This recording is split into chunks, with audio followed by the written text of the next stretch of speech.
Un cordial saludo para todos ustedes desde ONU Habitat, que es la agencia del Sistema de Naciones Unidas que en el mundo se encarga de trabajar por un mejor futuro de las ciudades. Como sabemos, la mayoría de la población en el mundo hoy día vive en los centros urbanos. Cerca del 51-52% de los 7.500 millones de pobladores que tiene hoy nuestro planeta habita en las ciudades. Y se calcula que para los próximos 20 años será el 75% de los pobladores del mundo quienes estarán en las ciudades. Las ciudades son hoy entonces una realidad de la forma de habitar el planeta. Cada día ciudades más grandes, más complejas. Hay ciudades como Tokio, en Japón, que tienen cerca de 38 millones de habitantes, casi la población que tiene hoy Colombia, 10 millones menos, casi 4 o 5 veces lo que tiene Bogotá. Y esta es una realidad que demanda entonces atenciones especiales. Y aquí viene una primera reflexión. La nueva agenda urbana, que fue el instrumento que ideó la Cumbre Mundial de Hábitat 3, que se reunió al finalizar el 2016 en la ciudad de Quito, en Ecuador, establece una serie de parámetros, de lineamientos, de acciones para que las ciudades que van a seguir creciendo y lo aceptan como una realidad, un axioma, como una realidad inevitable hacia los próximos años, para que las ciudades sean más aptas para la vida humana, para los derechos humanos, sean más gratas, más amables, donde vivir sea más, donde la felicidad sea más posible. La nueva agenda urbana parte de un principio, y es que el crecimiento de las ciudades es inevitable. Y la primera reflexión que quiero compartir con ustedes es: ¿será que esto es posible? Que es la única realidad que tiene hoy la humanidad, seguir habitando estas selvas de cemento tan inhumanas, tan complejas, tan desgastadoras del ecosistema. ¿Será que no es mejor buscar unas nuevas formas de poblamiento de los territorios para utilizar de una mejor manera el agua, el aire, los recursos naturales que hoy se agotan, o seguir creciendo en estas selvas de cemento? Es una reflexión que es importante que hagamos como habitantes de nuestras ciudades, de nuestro planeta, para contribuir con las autoridades, con los líderes mundiales y locales, para diseñar un mejor futuro para nuestro país, para nuestro planeta. Las ciudades se han formado a través de migraciones, de crecimiento de su población, y en el caso colombiano las ciudades tienen hoy la huella profunda del conflicto armado que azotó al país por más de 60 años. Uno podría decir que las ciudades son una especie de víctimas adicionales que también requieren reparación. Y estas ciudades, ¿por qué son víctimas? Porque se forjaron con desplazamientos forzados de millones de colombianos que llegaron a habitar en las zonas marginales de las ciudades, ubicadas muchas de ellas en zonas de alto riesgo, en las laderas, en las zonas que se inundan, en las zonas donde la vida es marcada por la segregación socioespacial, es decir, que no están integradas al conjunto del desarrollo de la ciudad. Entonces, las ciudades tienen esa huella profunda, digamos, desde esta perspectiva del poblamiento, pero también en su estructura de gobernanza, de gobernabilidad, en las instituciones encargadas de atender el crecimiento y las demandas de las poblaciones, porque esas estructuras siempre se forjaron para atender las emergencias de las migraciones, y había que dar entonces la salud para los que acaban de llegar, el puesto de la escuela, el colegio, el jardín, garantizar trabajo, y siempre sobre emergencias, y nunca se presentó la posibilidad de planear en el mediano y largo plazo el desarrollo de estos complejos artefactos que son hoy las ciudades. Y por eso hoy tenemos grandes problemas en la movilidad, por ejemplo en las vías, en la estructuración de los barrios, en la oferta de servicios, en las relaciones con las zonas rurales. Entonces, las ciudades colombianas hoy tienen la huella profunda del conflicto y son muchas las ciudades que hay en Colombia, distinto de otros países de América Latina, por ejemplo, donde las ciudades son en cada país 2, 3 ciudades. Hoy en Colombia tenemos cerca de 40, 50 ciudades de más de 100.000 habitantes. Tenemos ciudades muy grandes como Medellín, Cali, Barranquilla, Bucaramanga, Bogotá, que tienen más de 2 millones de habitantes en su área metropolitana, y en el caso de Bogotá bordeando los 13, 14 millones de habitantes. Esto genera una serie de grandes desafíos para habitar las ciudades, para que las ciudades sean aptas para la vida y para el ejercicio de los derechos humanos. Y aquí aparece un punto que quiero resaltar y que está en el contenido del curso, que es el derecho a la ciudad. El derecho a la ciudad no es otra cosa que el derecho que tienen todos los habitantes, absolutamente todos, sin distingo de raza, de sexo, de ideología, de religión, de género, en absoluto todos los habitantes de la ciudad tienen derecho a que sus derechos humanos se respeten, que no solo se respeten, sino los pueda disfrutar, puedan ser viables, puedan ser una realidad y no simplemente enunciados jurídicos o retóricos o pedagógicos. Tienen que ser una realidad. Los derechos humanos son un patrimonio de la humanidad. Apenas este año vamos a celebrar 60 años de la Declaración Universal de los Derechos Humanos, que si bien se empezaron a estructurar hace ya varios siglos, desde la Revolución Francesa tal vez, las libertades públicas, los derechos humanos hoy son la garantía de la democracia y del respeto a la dignidad humana. Y los derechos humanos entonces se encuentran diversos tipos de categorías que se entrelazan entre sí y que las ciudades deben hacer valer para todos, como les decía. Y esos derechos son, por ejemplo, el derecho a las libertades públicas, la libertad de locomoción, de moverse, de desplazarse uno por el territorio. Y miren ustedes, si uno no tiene transporte público en la ciudad adecuado, ese derecho se está restringiendo,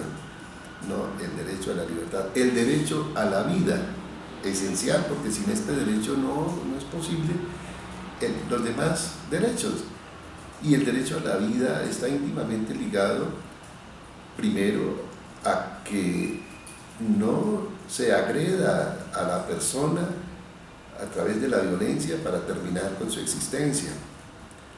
Y esto tiene que ver con la seguridad humana, con generar las condiciones en la ciudad para que a las personas se les respete la vida, la existencia. Pero también tiene que ver con el derecho a una vida digna. Y esto quiere decir que la vida no basta con que uno no lo mate, sino que eso es lo elemental. Y que demanda de las ciudades una acción de seguridad de la policía, de las secretarías de gobierno, de las secretarías de seguridad, para que se respete la vida. Y aquí hay acciones, por ejemplo, cuando se garantiza la iluminación de un parque, de una calle, se está trabajando por el derecho a la vida y a las libertades, porque si esas calles oscuras es más posible que allí se asienten los criminales, los delincuentes y atropellen la vida de las personas. y también a la libertad de locomoción, a la libertad de moverse por la ciudad. Pero la vida, el derecho a la vida también contempla otras responsabilidades y otros derechos, y vamos a ir hablando de ellos de esta manera, como el derecho a la salud, ¿no? Si no hay una adecuada disposición de hospitales, de centros de salud, de acciones de prevención de la enfermedad, se está vulnerando el derecho a la vida, porque no se puede morir de una enfermedad o por una desatención en un hospital, o simplemente porque no se están tomando las acciones de prevención que tienen que ver con otros derechos, por ejemplo, el derecho a la seguridad alimentaria, a poder uno alimentarse bien.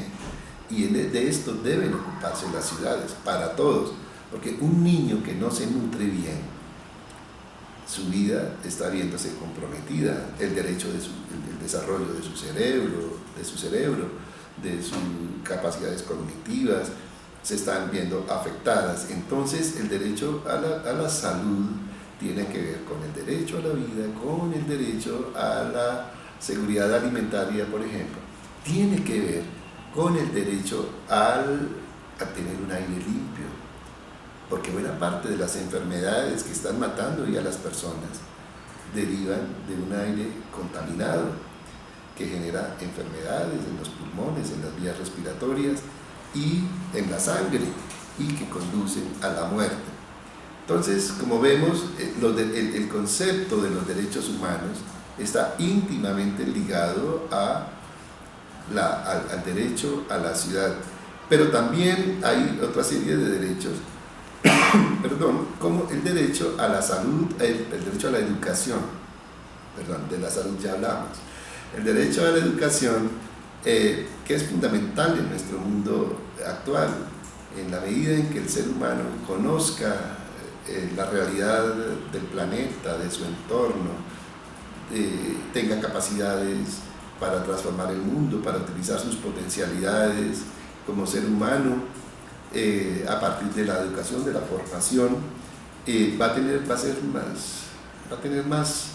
posibilidades de tener mejor empleo, mejores ingresos, de relacionarse mejor con la sociedad, de ser un mejor ciudadano, más autónomo. Entonces, fíjense que allí hay un derecho fundamental que también las ciudades deben garantizar, pero tal vez de una manera desordenada lo estoy planteando, pero todo está entrelazado en los derechos, en el derecho a la ciudad. Hay un derecho que es el de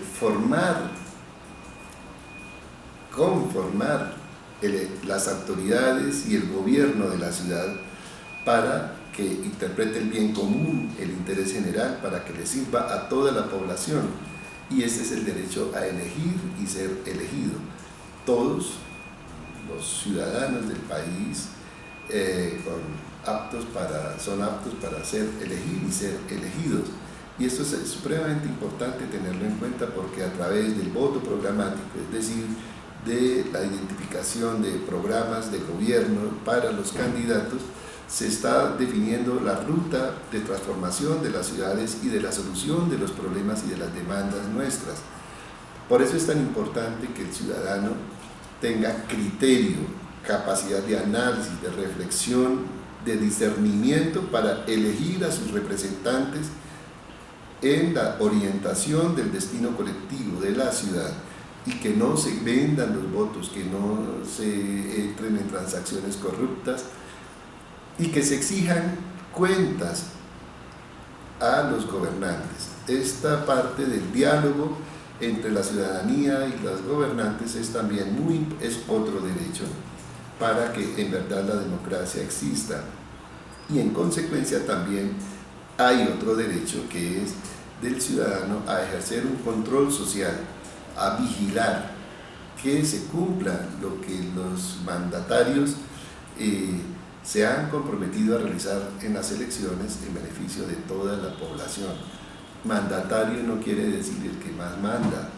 mandatario es el mandadero del pueblo, es el que está allí para resolver los problemas de la comunidad por encargo de la población.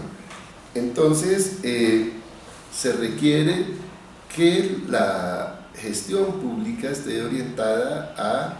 garantizar estos derechos de los que venimos hablando, pero también hay otros derechos que ya no solamente tienen que ver con nosotros como seres humanos individuales, sino con todo el conjunto de la sociedad. Estos son lo que se llaman los derechos colectivos, por ejemplo, el derecho al medio ambiente sano, el derecho al agua y a los servicios públicos, el derecho al desarrollo. Son derechos que tenemos ya no como seres humanos individuales, sino como toda la comunidad, y que nosotros debemos exigir que se cumplan dentro de este contexto del marco del derecho a la ciudad. Voy a referirme ahora, en este contexto, al tema de los reasentamientos. Habíamos hablado al comienzo que por la violencia, por la pobreza, por la segregación, en nuestras ciudades se han generado asentamientos, es decir, barrios, aglomeraciones, viviendas que se ubican en zonas de alto riesgo, que son precarias en cuanto al acceso a servicios, que no tienen muchas veces servicio de agua potable todo el tiempo, de energía eléctrica, que no tienen presencia de escuelas, colegios, puestos de salud, jardines infantiles, que están en una situación de vulnerabilidad máxima porque en cualquier momento se pueden caer sus casas, que casi siempre son hechas con desechos. Entonces, existe el derecho a la vivienda, que es un derecho fundamental, el derecho a la vivienda digna no es a cualquier cuarto, es una vivienda que tiene que tener unas especificaciones para poder vivir bien, que tiene que tener servicios públicos, servicios sanitarios, espacios de aireación, espacios públicos para compartir, acceso a servicios sociales. Y entonces las personas que habitan en estas situaciones de informalidad, de precariedad, de pobreza extrema, tienen derecho, y de alto riesgo, tienen derecho a que sean reubicadas en zonas aptas para la vida, donde su vida no corra riesgo, donde sean efectivos todos los derechos que hemos venido hablando. Entonces, las personas que se ubican en estos asentamientos tienen el derecho de exigirle a las autoridades, y las autoridades de responderles en programas de reasentamiento, de mejoramiento de barrios. Para ello, las comunidades deben organizarse, crear sus planes de acción, empoderar liderazgos alternativos que dialoguen con las autoridades de manera franca, creativa, constructiva, propositiva, para resolver el problema que a todos los aqueja. Hay que hacerlo con generosidad, con grandeza,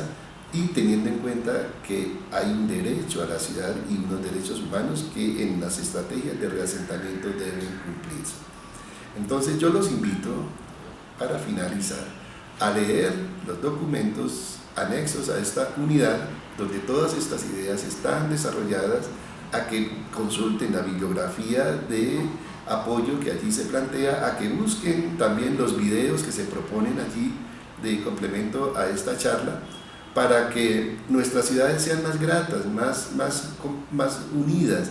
para que todos podamos habitar estos territorios en armonía y con alegría, sin tanta segregación, sin tantas fronteras invisibles, sin tantas estigmatizaciones, y donde los derechos humanos y el derecho a la felicidad y el derecho a la ciudad sean posibles. Muchas gracias.